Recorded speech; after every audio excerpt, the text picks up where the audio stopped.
Yo, what's good, everybody? Welcome back to the soccerplayer.co show, where the takes are loud, the vibes are louder, and today's vibe is goosebumps and construction dust, baby.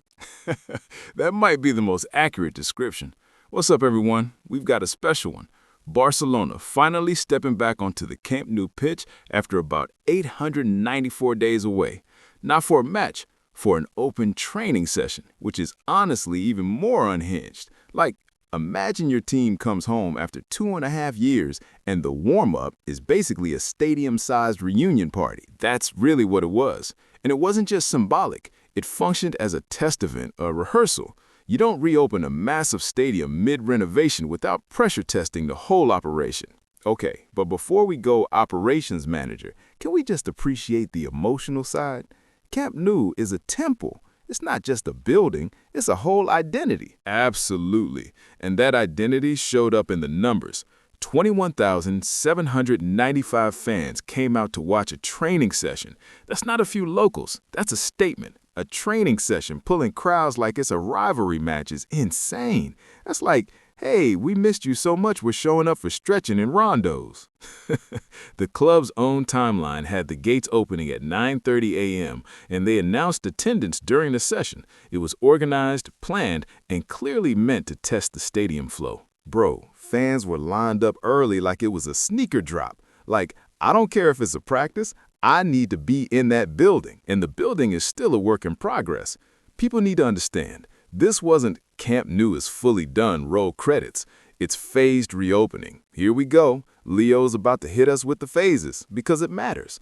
Barcelona had an occupancy license for Phase 1A, basically certain stands and sections allowing about 25,991 people. But the club didn't want to rush into official matches until they got the next approval, Phase 1B, which raised it to 45,401. So, in gamer terms, Phase 1A was like the beta. Phase 1B is the early access, and Phase 1C is the, okay, now we cooking. That's surprisingly not a terrible analogy.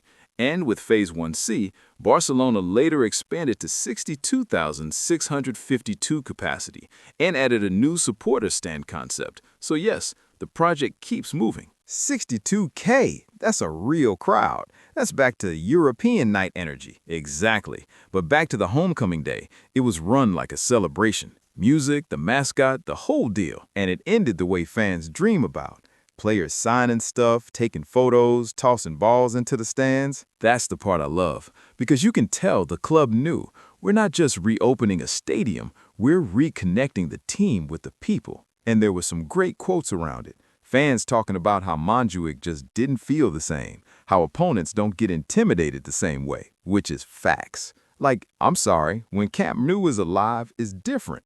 Teams show up and you can see it in their posture. You step out and you're like, oh, this is that place. Home field advantage is real, especially when you've built routines around the stadium for decades. Sight lines, pitch field, crowd proximity, travel patterns, stuff that sounds small but adds up. And for American listeners, think about how certain stadiums feel like a cheat code. Like you walk in and the history is yelling at you. That's a good way to put it. And from a club perspective, it's also about operations and money. Bigger capacity, hospitality spaces, match day revenue, those things matter when you're financing an enormous rebuild. So Leo's saying the vibes matter and the balance sheet matters. Yes, both can be true. And Barcelona's leadership was very open about needing the right permits, the safety standards, and the operational test runs before they went full match mode. Okay, speaking of match mode, this training session was basically the trailer. The big coming soon was that first official game back. Right. Barcelona confirmed the first official match back at Spotify Camp Nou would be the league match against Athletic Club on November 22, 2025, once Phase 1B was approved and 45,401 seats were cleared. And they didn't just come back, they came back loud. They did.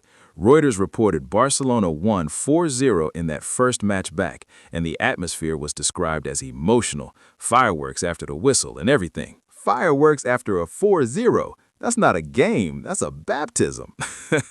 The point is, the open training wasn't some random PR moment. It was the first step in a controlled return. A lot of clubs wouldn't bother doing it that way, but Barcelona clearly wanted the fans involved in the launch sequence. Launch sequence. That's the phrase. Camp Nou didn't just reopen, it booted up. And it's still booting up, honestly. March 2026 brought Phase 1C and a bigger available capacity, so the story continues. Which is why this is such a juicy soccerplayer.co episode, because it's nostalgia, it's engineering, it's club culture, it's big business soccer, all in one. Exactly. It's the intersection of emotion and infrastructure. And you don't get many stories like that. All right, quick recap for the people. Barcelona returns to Camp Nou after 894-ish days. Call it 894, call it 895. Either way, it's forever in fan time. 21,795 people show up for a training session.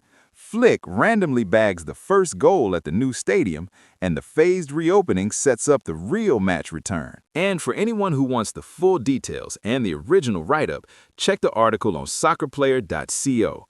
Homecoming at Spotify Camp Nou, Barcelona's emotional return after 894 days. Do it!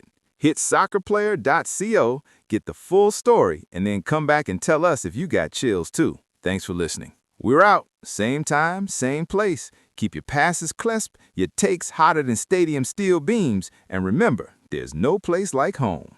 Peace.